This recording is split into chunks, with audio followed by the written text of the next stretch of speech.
David, welcome to the podcast. I'm so happy to be here. I'm so happy that you're here. Yeah, talking to my really good friend. Yes. So David here is a comedian, and he has a new show that's going to be popping off in March called Quality Time, and we're going to be able to watch it on YouTube. And I'm really excited about that. As far as I know, it's going to have sketches, interviews, skits. Yeah, Nice. interviews, sketches. I keep calling them like video reports. This is the best way I can describe it. Essentially, Okay. Take a topic or something I want to explore, and especially just report on it in a variety of ways. This next one you have coming up will probably be about interviews, just interviewing, because I'm bad at interviewing. But the last one was about trying to resell a dildo. Oh, right.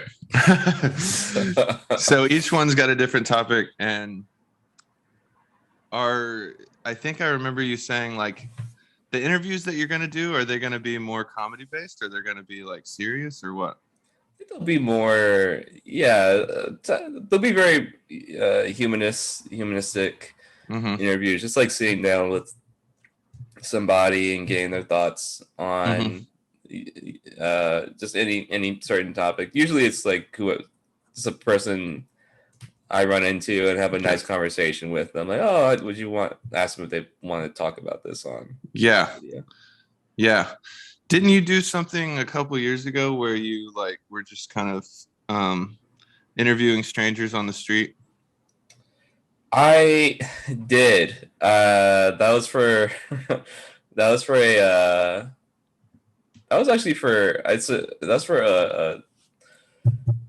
I think comedy. What was it? College Humor? Was taking submissions, and so I had to make like a video submission for that. And so that's a video. I recorded myself asking people who I was. Oh, right. Well, that's a good segue. Because I wanted to ask, all the interviews I do for this podcast, I usually start with the person's childhood. So can you say anything about how religious or non-religious your childhood was? How religious or non-religious? It was pretty. I wasn't beaten over the head with it. I grew up Christian, but my mom would take us to church every Sunday, or most every Sunday, and afterwards we just hang out. My mom sang in the choir and was involved with the church. So my grandpa, he was involved in the church too, pretty heavily. So they grew up pretty Christian, and but that was pretty much it. Like, we would say grace before eating dinner. Yeah. But I wouldn't have to go like any Bible studies or anything. I think I had to do Sunday school until I was like 10. But aside from that, Did your mom ever talk to you about religious matters? Honestly, I think we just left it at the church. It's like, this is all I need to do. I need to talk to you about God. I just bring you to church. Right. I hated it. You did? Hated it. Primarily because the services were 3 hours long. What? Yeah. Wow. They were three fucking hours. Oh my God. 3 whole hours. And I hated every second of it because I'm just so bored. I don't care. I did not give a shit about what they were saying. Yeah. You have to stand up and then sit down and then stand up again and then you sit down again. And I'm like, why can't we just stay sitting? Right. I know. Yeah, I felt the same way. My services were not 3 hours; they were about an hour. But Yeah, I was bored to death the whole time when I was a kid. And when I was super small, I would just like fall asleep in my mother's lap, you know. Um, Yeah. so that's interesting. So you didn't feel any interest toward religion when you were young? No. Okay. No. And honestly, I think it was the 3 hour service Yeah, yeah, that makes part that sense. really just soured me. Right. I eventually I was I think I was like 15. Yeah, 15 or 16. Hmm. My mom was like, "Yeah, get up and go to church." And I was like, "No. No, Hmm. I'm tired as fuck. This is like my last day to hang Hmm. out." Yeah. It's my last day to hang out and like do stuff before I have to go back to school. I Right. get 2 days off. Right. I'm gonna sleep in and not waste 3 hours. Was she pissed? Yeah, she was really upset, and then she like came back home and was like, "You gotta go, you have to go to church." And I was like, Mm. "Mom, listen to me. I don't care. I don't care about this. Yeah. I really don't. It really does Yeah. not matter to me, and I'm Did tired." you ever have any when you were young, do you remember praying by yourself at all? Yes, I feel like whenever I was like really upset about Hmm. something, it Hmm. happened rarely, but whenever I wanted something, either really upset about something, or I really wanted something to happen, like I Yep. wanted to like win the lottery or whatever. Do you remember, I mean, from when you were a kid or a teenager or after that, having anything that you would consider a spiritual experience? Spiritual experience. Hmm. I remember when I was going through a pretty emo phase when I was like Hmm. 12. Um, and I just remember being like really bored all the time. Got bored with my living situation. I thought the world was really boring. Things I watch all these. I watch a lot of anime and cartoons and movies where all these fantastical things are happening, and within the world around me, everything just seems to be like very quiet and boring. Yeah. I remember, yeah, it's just like so bored. And one day, I like, it was like late at night, and I snuck out of my room, and there was like a park in where we lived at. And I remember walking there and just like laying down in the grass and staring at the sky, Hmm. uh, hoping that something would like take me off of this planet Hmm. and Hmm. like go somewhere more interesting. Hmm. Hmm. Um, n- now, now I think the world is very interesting, Mm. not boring at all. Like I wish it Hmm. was a little bit more boring at times. Wow. um, Did you have any like experiences with synchronicity or mystery or something that just felt really weird in your life? I feel like Unusual? think like I feel like things generally have worked out pretty pretty well. Hmm. Like I look back on my life, um, and there's always like little instances of things that like actions I did that if I didn't do them, then I wouldn't be where I am Hmm. right now. Hmm. Uh, for example, just to say a little bit more on that. I feel like Hmm. things generally things work out Hmm. for me. Things usually end up okay. Yeah. The biggest example that comes to mind right now is I moved to Los Angeles when I in like 2013, so nine years ago, and I went to this for profit art school, the Art Institute, and I really only went there just to like move here, and I wanted to take some drawing classes. I really didn't have any intention on finishing the program. They just had they had a housing program. Oh, nice. So they just essentially put me up, and as long as I was taking classes, I could stay there. Yeah. But it was a really expensive school, and like I ultimately wound up taking out how many, like about like $40,000 in Yep. student loans by the time I left, and I was just like, I guess I'm just never gonna pay these back. Um, and I left in 2015, and it's kind of hard just like surviving a lot of the time. Totally. But we cut to now, everything's like pretty okay.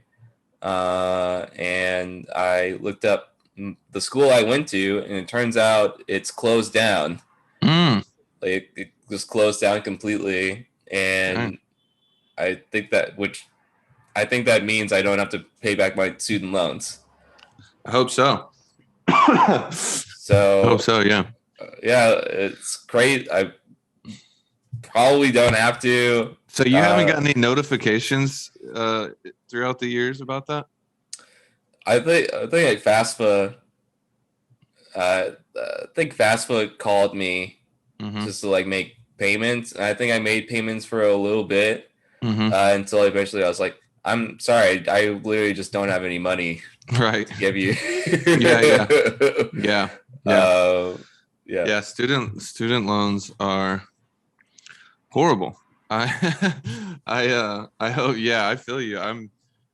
I've been on this program where it like, I don't know, it lessens my monthly payment or whatever. So I haven't been having to pay. Well, actually, since the pandemic, there's been the whole thing where everything is like delayed and you don't have to pay it and no interest is accruing or whatever. So, but there was right when I got out of the MFA program in San Francisco, I had taken out like $50,000 and I was paying like $350 a month. And I was like, oh my God, this is so horrible. It's not, it's not sustainable. No, it's not. Okay. Well, let's see here. I know that we talked about consciousness recently. Yeah. And I felt like we might as well jump into that a little bit. What are your general thoughts about consciousness? Consciousness, consciousness, fuck yeah. Until you realize why though. Consciousness, fuck yeah. And it's like, oh fuck yeah, this is awesome. And then you're like, but why? Why at all? Yeah. That's a good line. Yeah. You know, there's a big debate about consciousness where like the more materialist scientists say that consciousness is an epiphenomenon of the brain. So basically over billions of years of evolution, the physical brain has somehow created consciousness as we know it for human beings.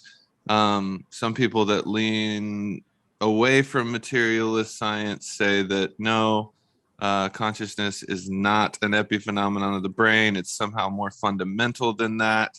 And it's not completely dependent on the brain. And you know, they would say that the brain is more of like a, I don't know, receiver of consciousness or like an antenna of consciousness or something like that. So where do you feel like you fall on that spectrum? Whether you think that the physical brain creates consciousness, or do you think consciousness is like more fundamental than that? I have to lean towards the latter. It's such a consciousness itself seems like such a intangible, esoteric thing that's really hard to study. Yeah, for sure. Absolutely. So to say that we're only conscious because our brains made us believe so, Or give Mm-hmm. us this awareness. So I was like, that makes me. I'm like, I'm not sure. Yeah. Not sure about that. Yeah. Not too. Uh, I'm sure there will be more discoveries regarding this in the Oh future. yeah. Yeah. And I mean, people are definitely studying consciousness a lot right Yeah, now, but you're right. It's really hard to study. They still, I don't really think that anybody has like um, a definition or an understanding of consciousness that will hold up to, that'll be like, this is it. This is what yeah. consciousness is. Something Um, I heard that was really yeah. interesting is that recently is like consciousness is really always viewed as like something that's like very black and white. Either you're Hmm. conscious or you're not conscious. Hmm. But some people think some scientists look at consciousness as like more of a gradient. Hmm. So there's like things that are less conscious Yeah. versus things that are more conscious, which maybe like, oh, that's interesting. So what made me wonder, is there an organism out there in this universe that's somehow even more conscious than we are?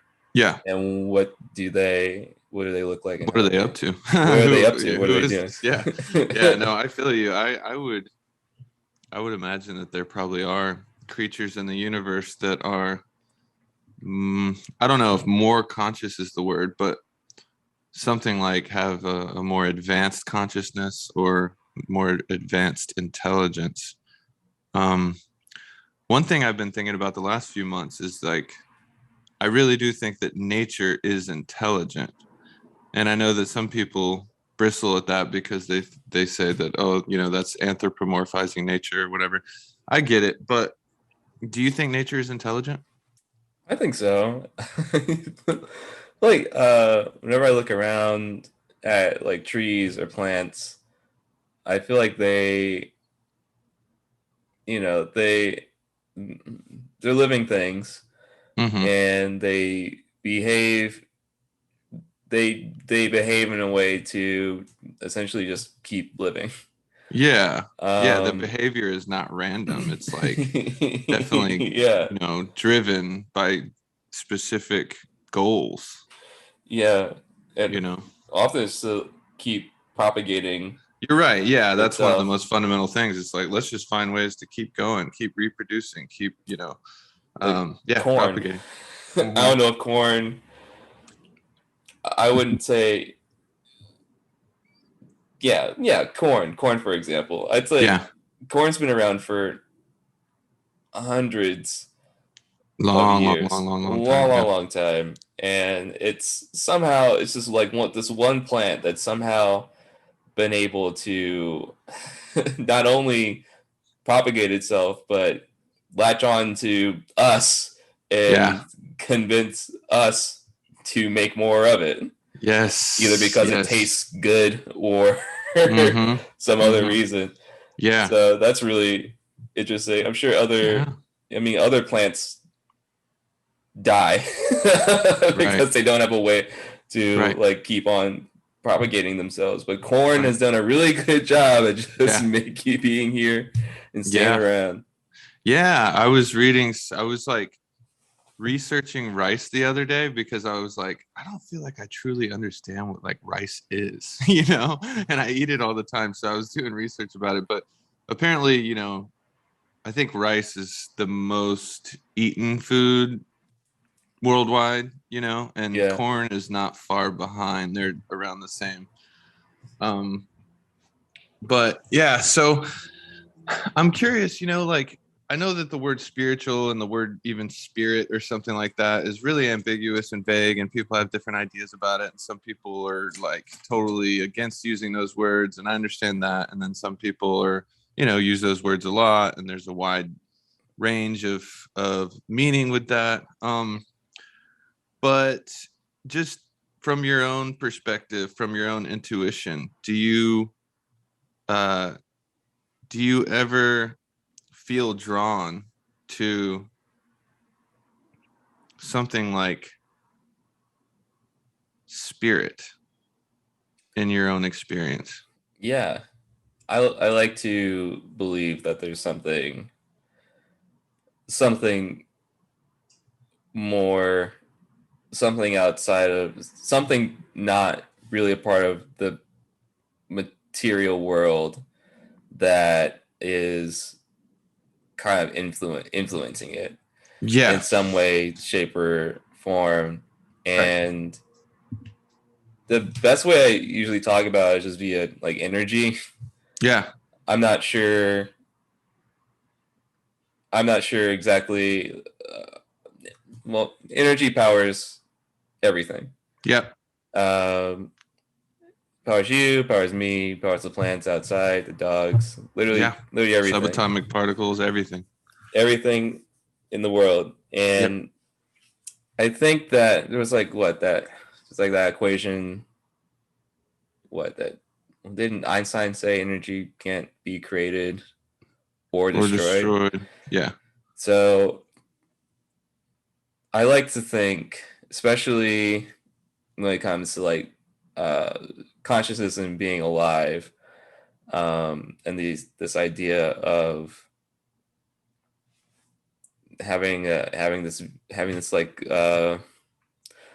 this view or what's the best word? I don't know the best word for it. Having this the understanding that you are you, um, all of that, whatever I feel like whatever you is just powered by the energy in your body, Yeah. and when you die, that energy just goes somewhere else. Mm-hmm. Mm-hmm. And you know, at least I would hope so, Mm-hmm. because I you know when my mom fell into a coma back in 2017, and when she was on life support, I looked at her and I was like, "You're gone. You're Mm-hmm. like you're like out of here." Like this, I really started to view bodies as like these like temporary vessels. Yeah. After that, and Mm-hmm. same thing happened last year. My aunt was in hospice with pneumonia, and she was like pretty much on her way out. And same thing. I was like, you are whatever is you is like actively leaving your body right now. Yeah. Yeah. As to what that energy can do, aside from powering me, you, and the Yeah. world around us, Yeah. uh, I've got, or also what the purpose of it is, if there is a purpose at all. Mm-hmm. Mm-hmm. I've got really no idea. Yeah. But I've got an astrology app on my phone. That's pretty cool. Yeah. I Sometimes I'll don't look think at it and anybody I'll be really like, wow, knows. that's eerily accurate to literally what I'm experiencing right I now. know, isn't that weird?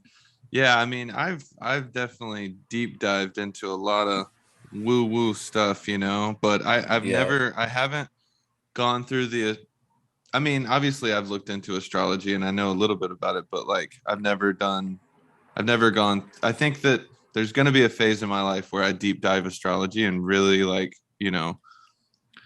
make sense of it more. Yeah. And that's funny that you mentioned it because last night I was talking to a friend about that, and it made me want to look more into like my moon sign, which is Aries.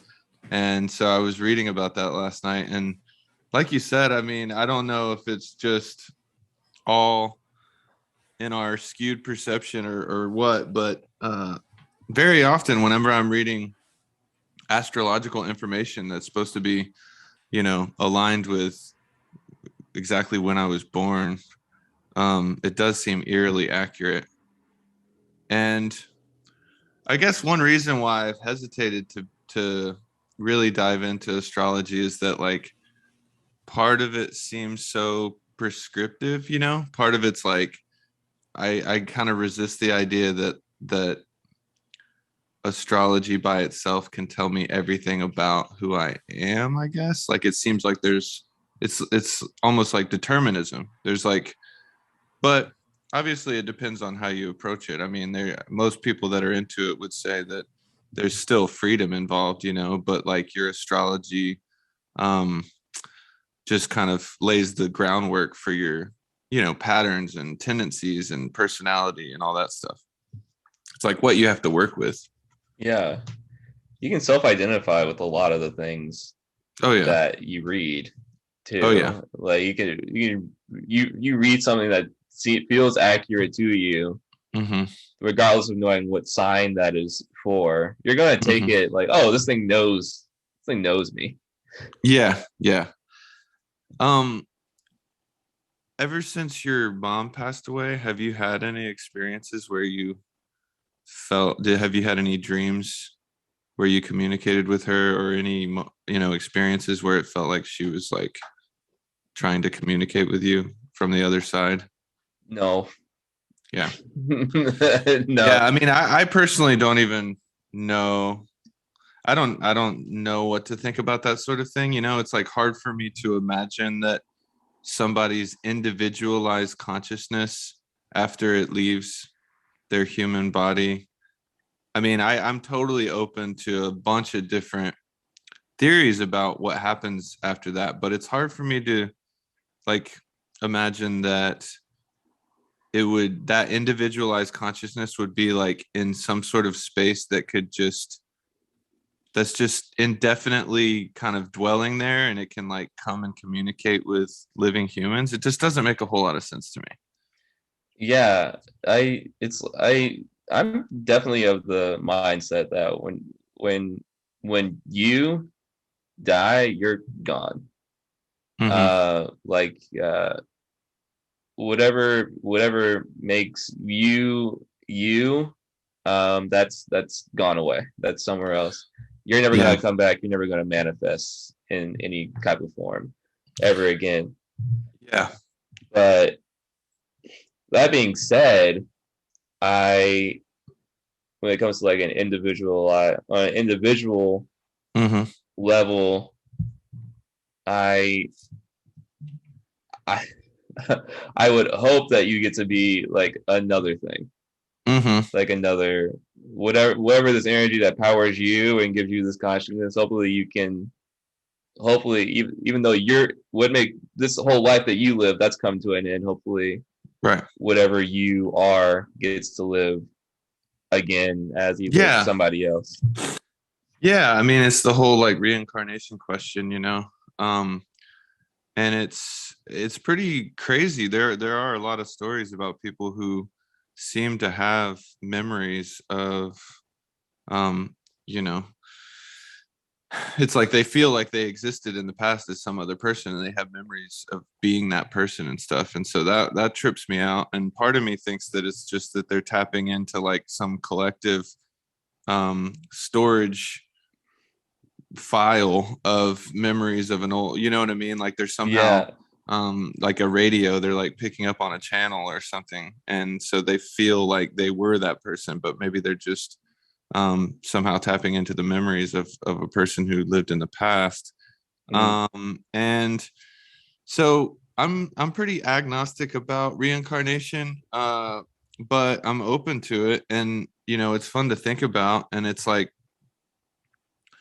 I think most if reincarnation is a thing, like say for example, you have your consciousness has existed as several different people in the past.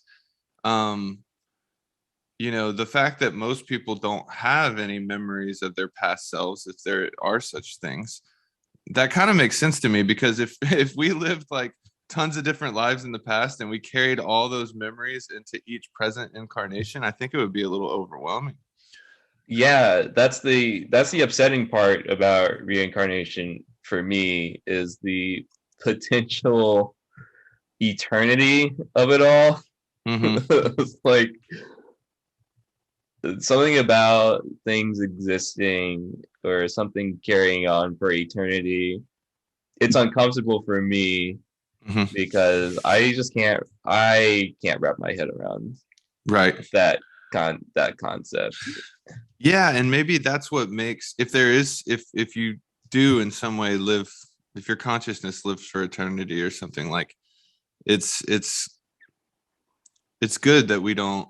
remember every single past life, because then it would make that eternity more daunting in a way, because you would have the awareness that you've been doing this forever, kind of, instead of Yeah.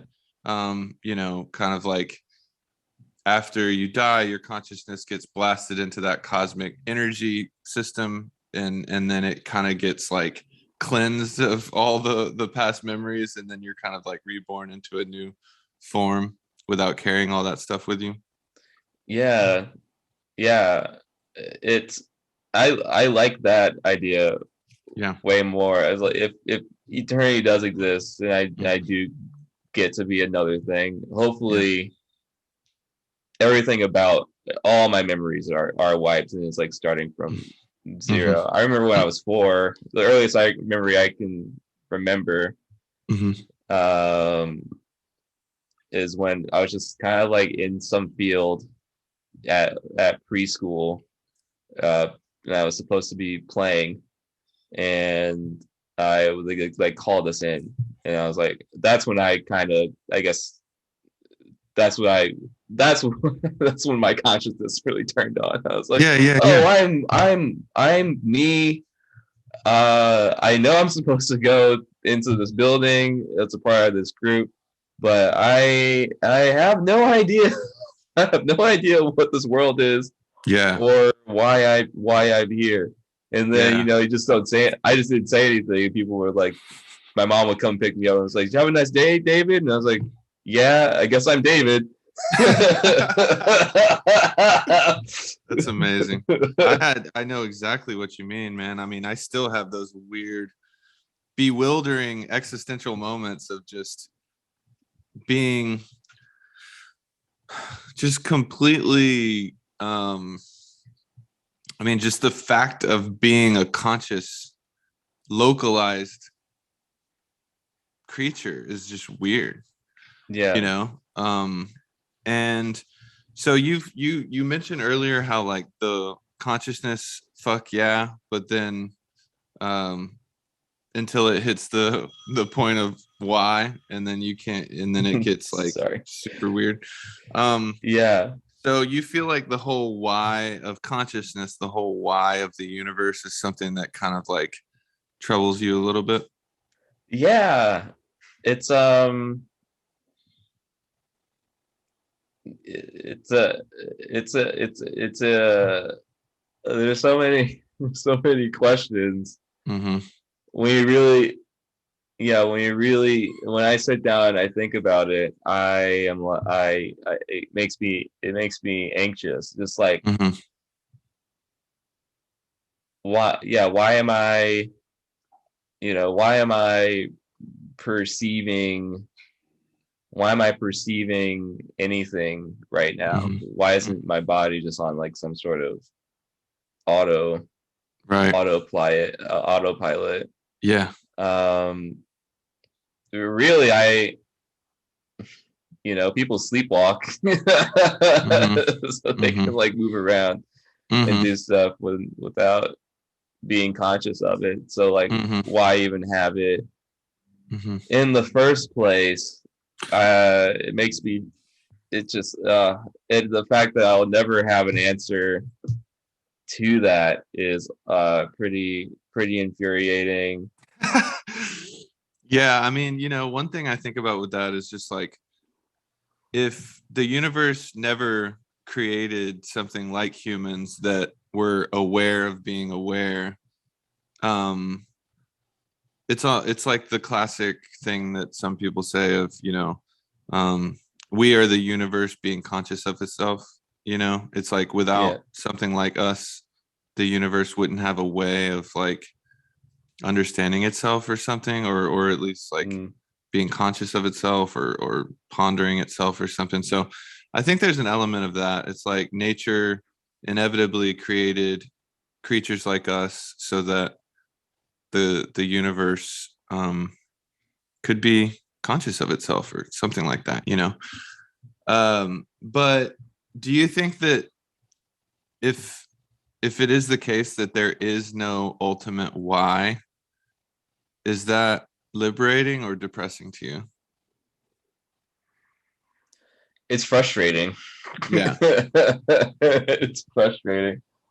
So, I guess reason. I think reason, and the more I think about it, like reason is really just like a human concept, um, and every other animal doesn't seem to live with purpose, whether it be plants or dogs Yeah. or monkeys or cats. They really It's just just survival. exist, and they survive, and they try to keep living. Yeah. Um, they don't need it. They don't need a reason to do anything. Uh, Right.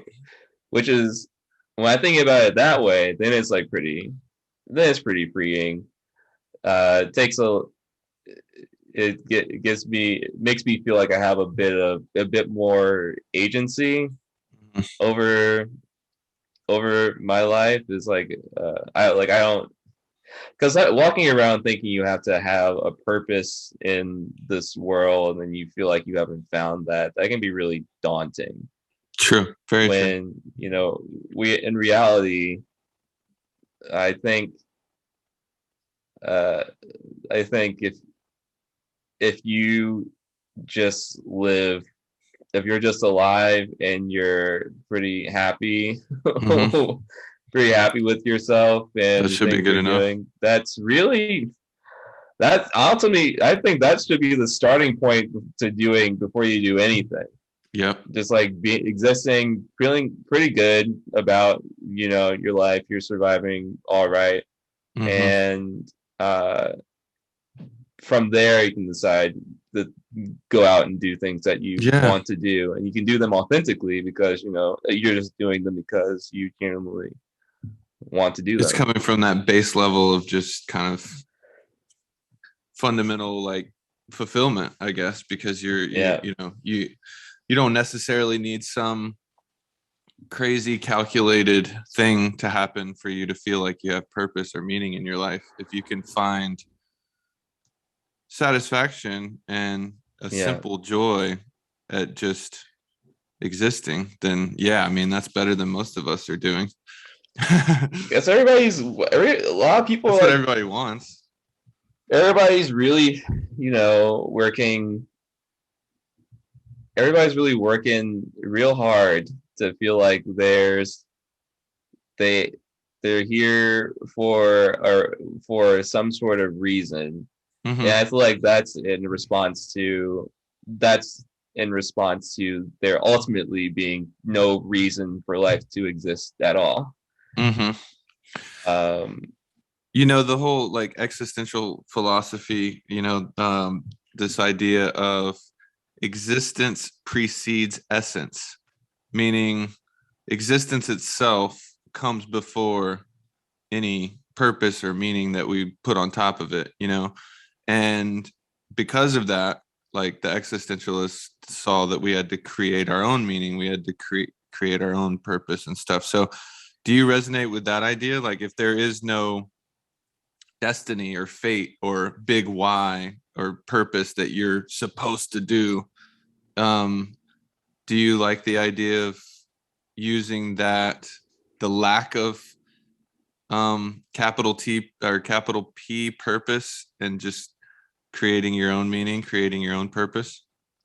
yeah, I think there's of like, I resonate with that a lot. I like that framing of it specifically because then it puts like, then you get to be the person to decide Mm-hmm. what that is, versus some some thing outside of Imposed your on you. body that's just like that you have no choice over. Right, exactly. You Yeah, know, yeah, totally. I love the idea that, we, in response to there being no ultimate purpose for us being here, then you get to kind of just step into that role and create whatever you want out of it. Mm-hmm. Exactly. You know, I I don't I don't really see any reason for me to exist. Mm-hmm. So acknowledging that, somehow I naturally want to make people laugh Mm, a lot, mm, and that makes me happy, and I'm nice. following that Yeah. and trying to do that more and more. And some people would say I my purpose is to I was predestined to want to do this, but I think no, I somehow I landed on wanting to do Mm-hmm. this. I made that decision myself, Yeah. and I don't really know where that decision came from. It just Right. kind of happened, and I Yeah. think that's pretty magical.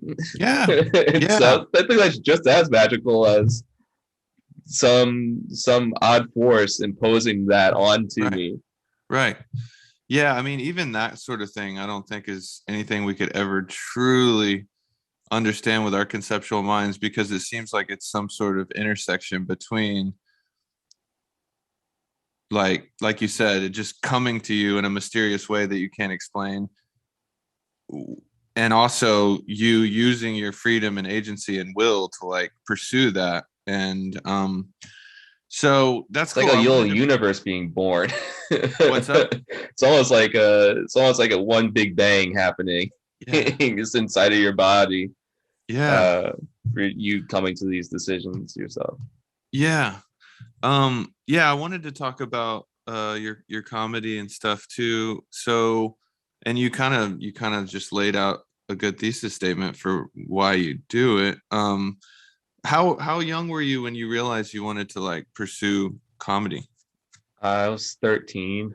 Hmm. Yeah, Was there a specific movie or TV show or comedian that made you like, oh, I can do that? I like to. I looking back, I like to think it was a culmination of stuff Hmm. because I always. At first, I wanted to just be an artist. Hmm. Um, all growing up until that point. Then I saw somebody selling their art on the street, and I was like, don't want that. So then I pivoted to being like, oh, I like animals. I guess I'll be a vet. So I thought I'd be a vet. Oh, I didn't know that. Yeah, I thought I'd be a veterinarian, and literally until I was 13. But during that entire time, I loved. Yeah, I really liked watching cartoons and Hmm. sketch comedy shows, Hmm. and stand up, uh, and Hmm. watching funny movies. And one night, we got Pineapple Express, that Seth Rogen movie, in the Hmm. mail, Hmm. and I finished watching it, and I really liked it at the time, Hmm. and then I literally just went to bed, and I was like, oh, I'm gonna be a comedian, and I've literally Hmm. just been working on that since then. Yeah. I've had the most conviction about doing that since Hmm. that point, and Hmm. I love it because I feel like through comedy, it's given me comedy's given me an avenue into exploring other things I like rediscovering my love of art, Mm. and discovering I like music as well, and journal on some level. I love just investigating things and finding out the truth or Mhm. learning more about others. So Mhm. a little bit of journalism too, Mhm. and I feel like even though comedy is like my main passion that I work on, it's also a way for me to discover new things about myself and the world around me. Totally. Yeah, that's true. Yeah, it's like a vector or whatever. Like it can be a gateway because you can bring so much into your comedy. You know what I mean? Like the more self-reflection you do, the more you understand yourself, the more you understand your worldview and have life experience. Like all of that is just fodder for your comedy too, you know? Yeah, the more you live your life and think about yourself and are open, Hmm. the better your comedy, or at least Yeah, my totally. comedy, will be. Yeah, yeah. Well, we talked about metaphysics a little bit. We just talked about aesthetics. I think about metaphysics, aesthetics, and ethics, like those three pillars a lot. Mhm. And I mean, we talked about aesthetics in terms of art and comedy. Um, as we only have about 10 minutes, so I just wanted to ask you about ethics a little bit. Do you think about ethics much? I I do. Mm-hmm. Uh, I do. It's weird. Their different. Everybody has different ethics, which I think is very interesting. Mm-hmm. Um, because I you you would think we would all have like this. I feel like we actually, I'll backtrack a little bit. Because I will say I think we all have a shared, like, all of humanity has like a shared ethics. What's the shared ethics for all of humanity, you think? Be chill. Be chill, be Mm-hmm. nice. Mm-hmm. Be chill, be nice, treat others as nice as you can. And have uh, have have great sex, eat Mm-hmm. good food, Mm-hmm. just pump out goodness in Mm-hmm. the world in whatever way you can. Mm-hmm. And I feel like I think that's shared with all of humanity. And but at some point, I think other people kind of come in and corrupts that. Because Um, of because of for any which it can be any which reason, but I feel like, power, greed, yeah, domination, all of those things, all of those trauma. whatever, all these things that can influence a person. Mm-hmm. um People, yeah, somebody can grow up and have in the grow up and like live through something, or grow up a certain way, and in order to just like make sense of the world around them, they will adopt a way of viewing Yeah. it Oh yeah. and viewing how it should be, Mm-hmm. and then they will try to, at some I think, I think that's fine. I think the only time it stops being okay is when you become your views uh your views on the world become not changeable. Like you Mm. an old dog that can't learn Yep. new tricks. Yep. uh and I feel like these old dogs will try to impose their worldview even if it doesn't serve another person Right. well, just because that makes sense to them. And I like to think, even if it is really fucked up, even if you do think their way of viewing things is really fucked up, it is coming from a this good place that we all share, Mm-hmm. and they just need to somehow get back to that. Yeah. Yeah. Damn, that's good. Flexibility, openness, peace, nonviolence, acceptance, acceptance of difference at the same time, because that's just Yeah, inevitable when it comes to ethics. Like there has to be an acceptance of difference, but then um but it's like, because I want to always accept, like I realize, like you said, people have different worldviews, people have different ethics, even often, based on their conditioning, based on their experience, based on their fears and traumas and blind spots, also I mean a million different factors. And I love talking to people who have different worldviews than me. Honestly, I think that that's really important. I think conversation and dialogue is so important. But I guess for me, my ethics include, like, I feel like as long as somebody is not motivated to dominate or hurt others, then it's pretty much wide open from there for me, kind of, yeah, you know. So I just think it's unfortunate that, like, I can't remember the statistics, but it's like 92% of like all human history, every human culture has engaged in war, for example. And obviously there's tons of reasons why war has existed, but I really hope that we can move beyond war.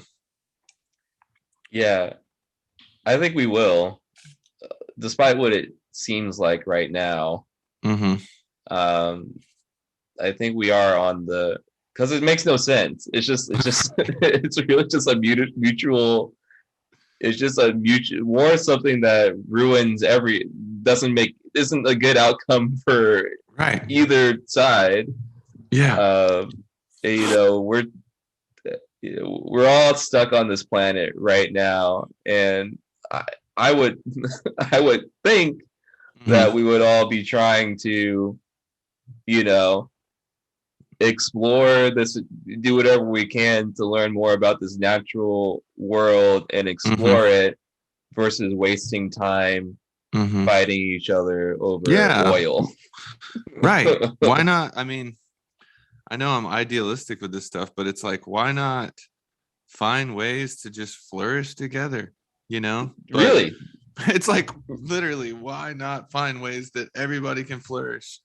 And then the people who are so, obsessed with trying to establish their own power and their own success and their own flourishing, it's like, well, no, you can flourish too, but other people, your flourishing doesn't have to compromise other people's flourishing, Yeah. So it's annoying.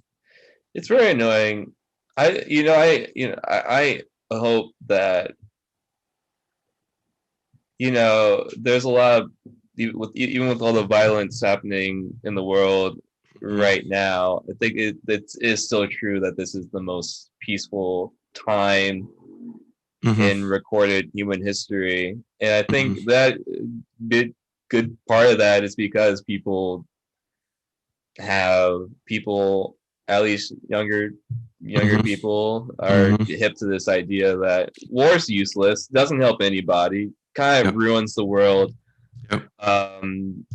every single time.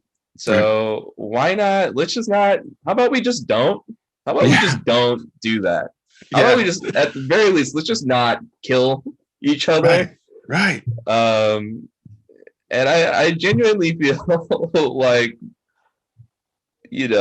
some people do want war, and to this day, and currently actually dominate others via military power or personal power, and it's all for like control. But if you literally show like general people like photos of war, and they're like, stop it. Yeah. They're not. Totally. Never do I see somebody look at like war happening, or militaries dominating groups of people, and be like, actually, yes, right. keep it up, right, loving it. Right. It's just not. It's not a thing to me. Yeah. Maybe there are people out there. I'm not going to say there are. There definitely are, but you're right. I think that the majority of people feel the way that you're talking about. I don't even David, see myself. This was really fun. Really fun. We got into some good stuff. I would love to have a part 2 sometime, and use this as the foundation to just springboard off of some of the things we talked about. I appreciate you being a guest. I hope you had fun too. I did. It was this is the first thing I did today. Nice. Me too. So I think it was a really good start to the day. Yes. You didn't mention this in my intro, but I am a hot young thing with a fat ass. Oh yeah, my bad. I should have mentioned that. Yeah, it's okay. I just plugged it. So hopefully I can come back and talk about that more. Thank you, David. I will talk to you soon, man. I'll talk to you soon. Thanks for having me. Peace.